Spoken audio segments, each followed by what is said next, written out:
Hi, Simon. How are you? Great, thanks. How are you? I'm doing well. It's very nice to see you. It's always nice to see you because you have a very interesting practice area that not a lot of lawyers in Ontario, at least that I know of, practice in this niche. And I'm very happy that you're here with me today so you can tell us all about what you do. But before we get into your practice area, maybe if you can introduce yourself to our audience and tell us what you do, where's your practice based, and the areas of law that you cover. Sure, thank you. Thank you for having me.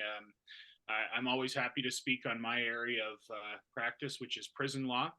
So my name is Simon Borys, and I have my own firm. The firm is Borys Law, and we do prison law.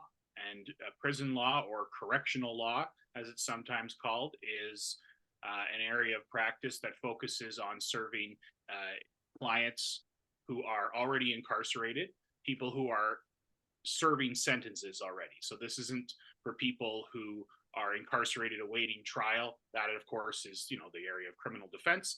And what I do is focused on people who have already been sentenced. So the majority of correctional law is related to parole. That is helping people get ready for and appear before the Ontario and or Parole Board of Canada. So there's a separate board for Ontario and one federally for Canada. And we do other things as well in relation to inmates, other kinds of litigation, habeas corpus applications, some test cases, things like that. So that's my area of practice. And you are correct that it's not a lot. It's not an area that a lot of people practice in. Which seems on the face of it kind of strange because it is obviously the natural extension of criminal defense work when you're not successful. Or I guess it depends on how you define success. But at the end of the day, if a client is going into custody to serve a sentence of some length, um, that then that's where we take over because that seems to be where criminal defense practice typically stops. Yes, so I mean, just like you said, that's when criminal defense stops. So your area starts after the work of the criminal defense lawyer stops, of course, unless the criminal defense lawyer also takes on this area of the law. But otherwise, you seem to be the go-to person for everything that happens afterwards. So tell us then more, Simon, about what happens after a person is sentenced. What is going on? What is the situation? Sure. So I guess to provide like a high level overview and without getting into too much detail, people who are convicted and given some amount of time in custody are going to sort of be separated into two streams. There are people who serve what we call federal sentences in the federal prison or penitentiary system administered by Correctional Services Canada. And those are for people who are serving sentences of 2 years or more. That is, by definition, what a federal sentence is. The length is 2 years or more. And for anyone who's serving a sentence of less than that, which is to say a maximum of 2 years less a day, because 2 years even is federal. So 2 years less a day or less is what we call a provincial sentence. And that is served in the provincial jail system or the reformatory system. And so there are different considerations for both streams. There is different parole boards for each. So as I was saying earlier, there is an Ontario parole board that sees people who are serving provincial sentences in the provincial jails, and there is the Parole Board of Canada that sees people who are serving sentences in the federal prison system. Um, so once people are sentenced, it is possible to determine when they will be eligible for parole because calculating parole eligibility is just math. It's a mathematical calculation. In brief, it's in provincial. So for people serving provincial sentences, they're eligible for parole at 1/3 of their sentence. And in federal, there's two different types of parole. One is called day parole and one is called full parole. For full parole, that is at 1/3 of a person's sentence in the federal system, and day parole is 6 months prior to that, or a minimum of 6 months into the person's sentence, whichever of those two is the greater. So, for example, on a sentence of 2 years even, 1/3 of that is going to be 8 months. And then 6 months less than that for day parole would take you to two. But as I said, it's a minimum of six. So a person serving a 2 year sentence would have day parole eligibility at 6 months and full parole eligibility at 8 months, which is 1/3 of 2 years. So that's how we can determine when someone is going to be eligible for parole. That's not necessarily to say that they will get parole at that time, or even that they will be able realistically to see the parole board at that time. Eligibility is certainly different than actually getting parole. But just again, as a high level overview, that's when parole eligibility comes, and that's what we're doing, is trying to help people get into a good position to go before the parole board and have some reasonable chance of success. And parole is all about managing risk. And when I talk about risk, I mean risk of criminally offending. Like, that is essentially what the While legal in test. custody. No, for when they're released. So the Okay, parole board that's is concerned right. about what happens when you're released into the community. Is Mhm. your risk of criminally offending manageable? If it is, then you get the privilege of continuing to serve your sentence in the community. And that's an important, I think, concept to understand. Parole is not getting out early. It is in a sense, but what it's not is finishing your sentence early. If you are granted parole, you are now serving your sentence in the community under conditions, because you are trusted to So do it's that. like And I say house trusted, arrest, right? as we. Well, house arrest, it may be, it could be that strict. It's not necessarily that strict. I mean, house arrest would denote this idea of someone being locked down to their residence, maybe only allowed to leave under certain circumstances. That might be necessary, but it might not be. The parole board is required to impose conditions or restrictions on a person's liberty, like we're referring here to parole conditions, only only so far as is necessary to manage the risk. So for some inmates, they may look at them and say that their risk is manageable in the community only on very strict conditions like house arrest. In this sense, it's the same as bail. Not everybody's going to get the same degree of restrictions on bail. So some people, the board might only see their risk as manageable with strict house arrest conditions, but some people, the board might see their risk as manageable with a much more liberal conditions, and they can come and go as they please. So there's a huge range of what is available to the parole board by way of conditions to impose. There are certainly some standard conditions of parole, like keep the peace and be of good behavior, and report to your probation officer, or your parole officer, excuse me, or notify changes of address, and things like that. And then there are special conditions that are going to be more attuned to the particular circumstances of any given offender. That might be to say no drugs or no alcohol, or not to associate with a certain person or go to a certain place, or a positive obligation to participate actively in treatment and counseling, or seek and maintain employment. So these are all tools that the parole board has at their disposal to implement by way of conditions to help to manage the risk of the person offending. And Yeah. so that's essentially what parole is about. It's about the manageability of risk, and if it is manageable, the person gets the privilege of In the continuing to serve community. in the community. Yes. But before that, Simon, because you talked before getting to the parole stage, you talked about parole eligibility, because then there's this phase just before we get to parole. What are the factors that could have an impact on when a person can get parole? Because I'm guessing if it's eligibility, that means that there are some things that could happen that could make it longer for you to get that right to have a parole hearing. So Yeah, can you for talk sure. about that?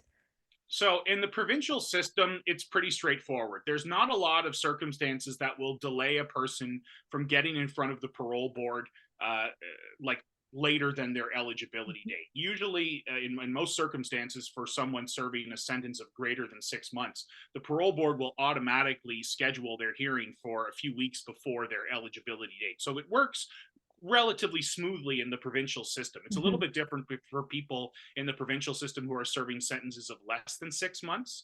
For those people, they don't get an automatically scheduled hearing. They have to apply. And then the board has the discretion of whether to give them a hearing or not. And really what it comes down to is whether they have enough time to get a hearing organized. Because there are things that Right. happen. Like, there's a lot of case prep and document preparation reports that are generated for the parole board to inform them about this person and their history and their needs and their progress. And so, there may or may not be time. Like, if you were sentenced to, say, 30 days in jail, you're not realistically going to be able to get a parole hearing organized for 10 days into your 30 days. That's not going to happen. So at any rate, that's the way it works for provincial, relatively smoothly, as long as we're talking about sentences of greater than 6 months. In the federal system, it's a little bit more complicated because there's a number of steps that happen for a person after they get sentenced to a federal length sentence, that is to say a sentence of 2 years or more.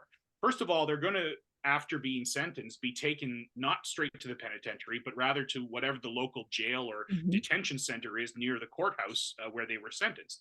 And then they will wait there for some amount of time, ranging from a few weeks to even a few months, just to get into the federal system. And that's because getting into the federal system means being transferred to Joyceville Institution Medium in Kingston. That's the institution where they do the assessments for people, where they bring everybody from all of the provincial jails in the province who are waiting to get transferred to start their federal sentence. They'll all be brought in to Joyceville, and that's where they'll start serving their time federally. And that the triage that happens with bringing people in, some are going to take longer than others to get in because they only have so many spaces at Joyceville. So that's just an example of the kind of thing that can sort of slow someone's progress down. And then once they get into Joyceville, they are in what we call the assessment phase of their sentence. And this usually takes about 2 to 4 months for them to be properly and thoroughly assessed by the correctional service.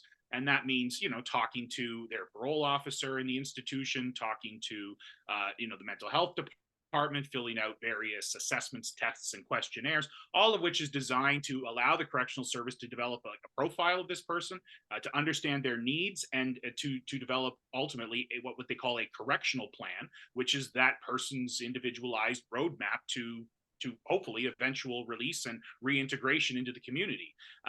And so these are the kind of things, like getting into the federal system, getting through the assessment phase of your case, that have to happen before you're realistically in a good position to apply for parole.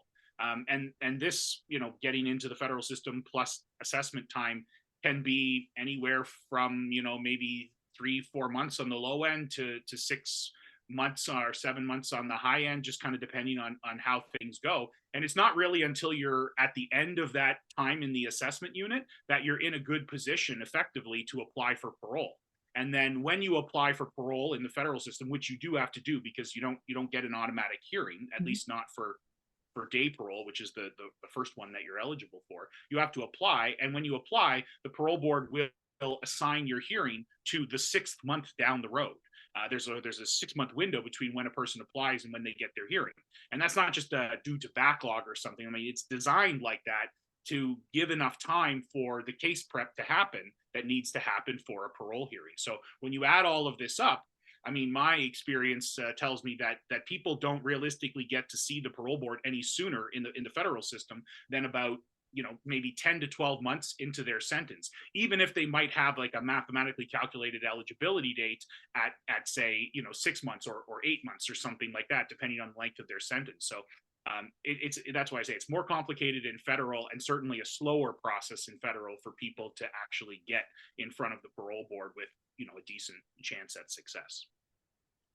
Okay, but so once the person is in whether it's the federal pen or penitentiary or in the provincial jail, what are some or is it a factor at all how they behave while in custody? Does it have any impact on their parole hearing eventually? Yeah. Good question. Absolutely. So the parole board, in my experience, takes a pretty holistic assessment approach to looking at people and assessing whether they are good candidates for parole. They will look at their past. That includes their prior criminal history, if any. They will, and also their family history, social history, upbringing, background, like as it informs or might inform, the person's risk of offending. They will look at the person's index offenses. That's what we call the offenses that they're sentenced for. And they will certainly look at the person's behavior institutionally, whether it's positive or negative, and that will factor into their risk assessment. And they also look, future looking at what is this person's release plan? Do they have positive pro-social supports? Do they have structure and stability? Do they have a place to live?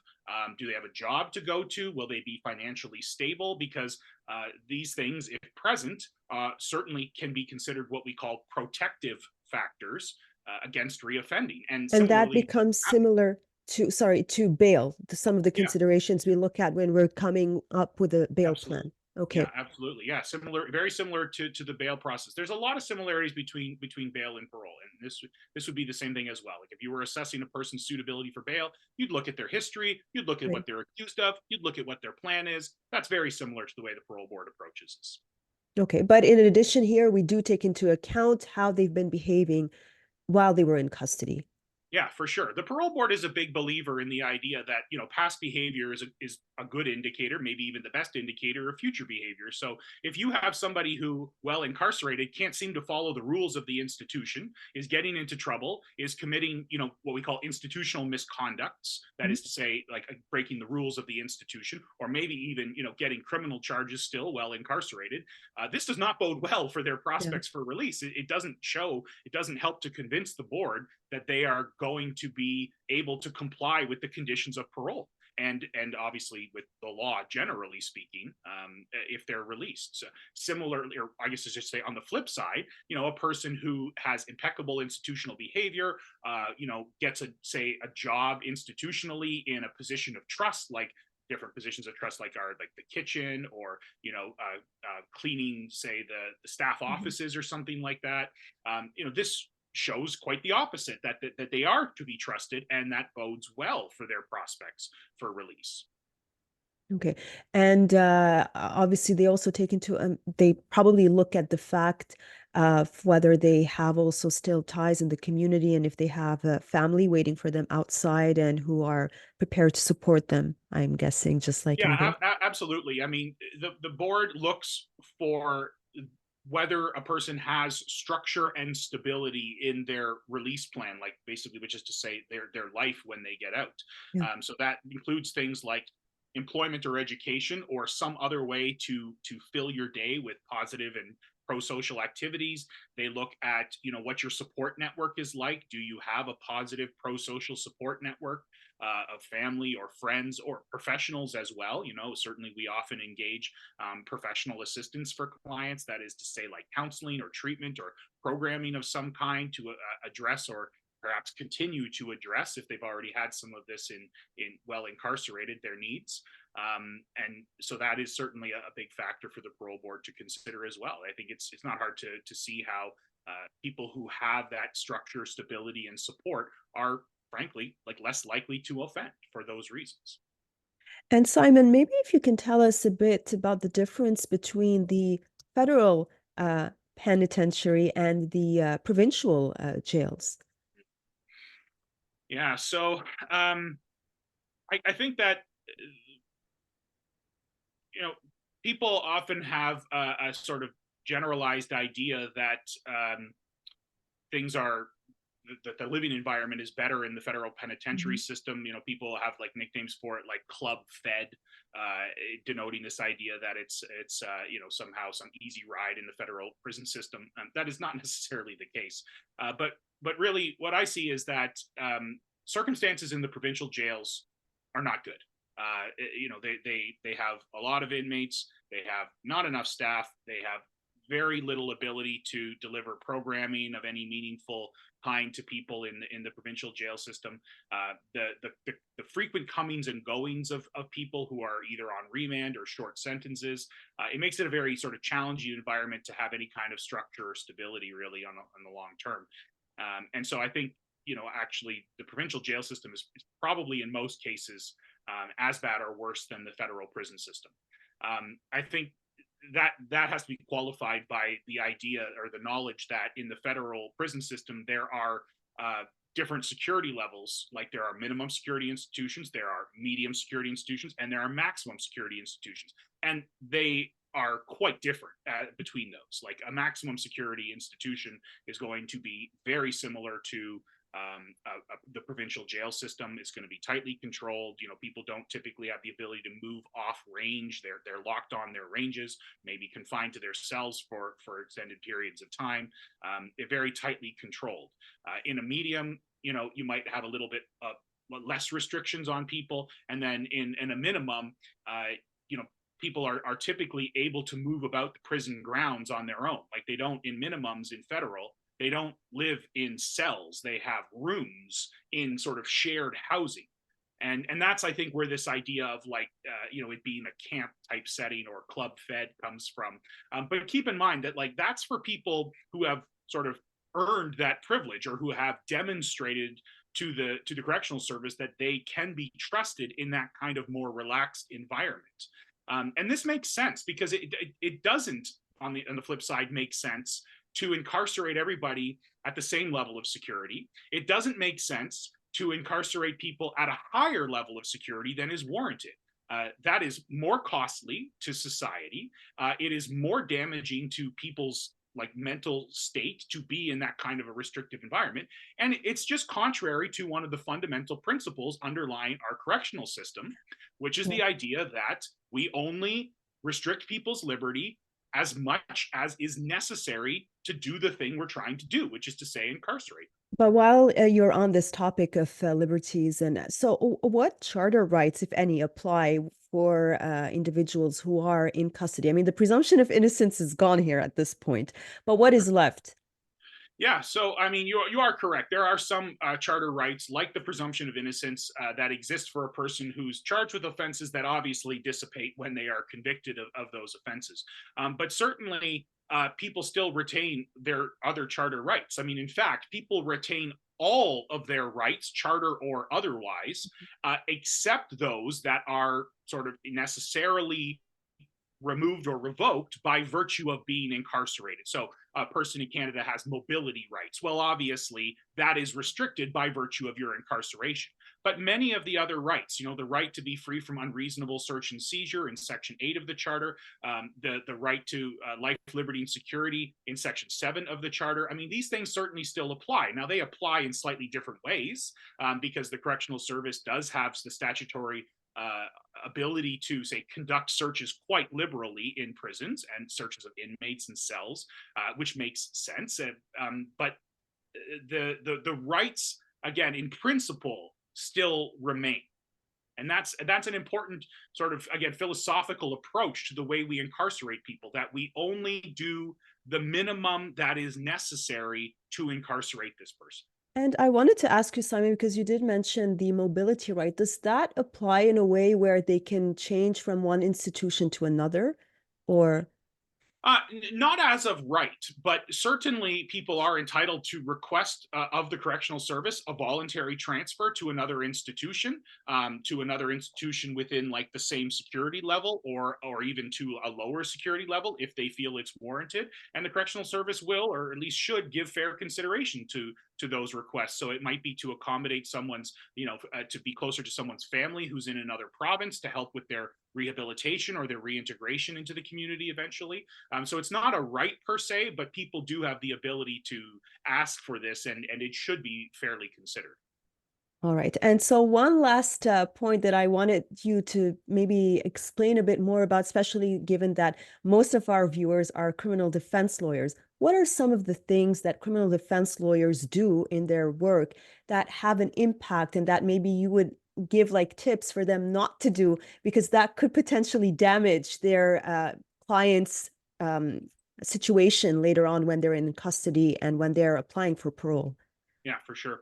So I would say that, if you have a client who's going away for any kind of significant sentence, and I guess I consider that to be sort of anything greater than 6 months, where you're certainly going to be entitled to a parole hearing, I think it can be very valuable to get them connected to a person who practices prison law before they get sentenced. And I love getting involved in cases like, referrals from criminal lawyers before their client is sentenced, so that I can give them all the information they need to, in the first instance, make an informed decision about whether to take a guilty plea or to go to trial, knowing what the consequences of that vis-a-vis parole actually are in reality. And I think criminal lawyers need to be careful about giving advice to clients about when they might expect to get out on parole, because as I was speaking about earlier, it's not always as simple as just the mathematical calculation. Especially in federal, it gets Yeah. a little bit more complicated as to when someone might realistically be able to see the parole board. So I would say getting them in touch with someone who can give them the information they need so that they can make properly informed decisions about, whether to take a guilty plea or what might happen to them, if they're convicted after trial. And at least they will understand that better. And then in terms of like the sentencing process, there I guess are a number of different things I think criminal lawyers can do in the sentencing process to help set their clients up well for success on parole. And those things are just, in brief, perhaps like drafting an agreed statement of facts to control or to clarify what the facts are that a person is pleading to. That can be helpful because then that becomes part of the sort of official record that the correctional service will later rely on. Getting reports that speak about the client. So whether that's a pre-sentence report ordered through the court, or whether it's reports that defense has obtained, like say from the person's counselor if they've been seeing a counselor, or perhaps like an independent psychological risk assessment from a psychologist or psychiatrist. These kind of things, even if they're not really necessary to accomplish the end of the criminal lawyer, which is to say, get the person sentenced and get them the lowest sentence. Like, as you well know, and as do I from practicing criminal defense as well, before I started focusing just on prison law, most things are resolved by plea deals. You don't necessarily need to, produce a lot of paperwork or do a lot of extra work to sell the judge on the plea deal, unless it's outrageous. I mean, they are typically just accepted at face value, but putting in that extra effort on the front end to gather some of this information on behalf of or about the client can really help with the process afterwards in terms of Mm-hmm. going for parole. It gives the parole board more information, gives the correctional service more information, and so those are some of the kind of things that can help. But there's more. I would say that it becomes more of like an individual assessment for any given client as to things they might want to do before going in, particularly if they have like a long period of time, like if their sentencing might be adjourned for several months before they actually get sentenced. There's often things like an individual client, I might have advice for them on what they can do to improve their parole prospects. So that's another reason why I love getting involved, early in the case, well before the person is convicted and sentenced, so that I can talk to them about these things and get them started on the right foot as early as possible. All right. Thank you so much, Simon, for the information that you gave us today. But before you go, just if you can let our audience know where they can find you, if ever, because I'm sure a lot of people always want to get in touch with you. So where can they find you if you're on social media, your website, or how can people get in touch? For sure, thanks. So, I mean, and it was certainly my pleasure. I love speaking about this topic. It's a topic I'm very passionate about, and I always love to, spread the good word of prison law to anybody who wants to listen. I think there's a lot of like misconceptions about how prison law operates, or especially as we see some of the more sensational cases reported in the news. And so, I really like to be able to come here and bring some clarity and some understanding to this whole topic. I can be found through my website, which is boryslaw.ca. That's BORYS law.ca. It's got all my contact information, email, and phone on there. I certainly welcome inquiries from any criminal lawyers who have clients who they are looking to get some advice or information for. And similarly, members of the public who might have a loved one incarcerated who are looking to get them some assistance. I welcome any inquiries. I'll take the time to speak to anybody who contacts me, and certainly I invite people to reach out if I can be of assistance. And I can say that Simon does answer questions from lawyers. So for sure, don't hesitate to reach out because you're really very helpful and you like to help your colleagues. And I think many of us value your presence in the bar because you do a lot of important work that many of us don't do. So thank you so much, Simon. And thank you for your time today. It's always nice to hear from you, and your passion for prison law is really very nice to see. So thank you so much for Thank you. this time. My honor. Thank you so much.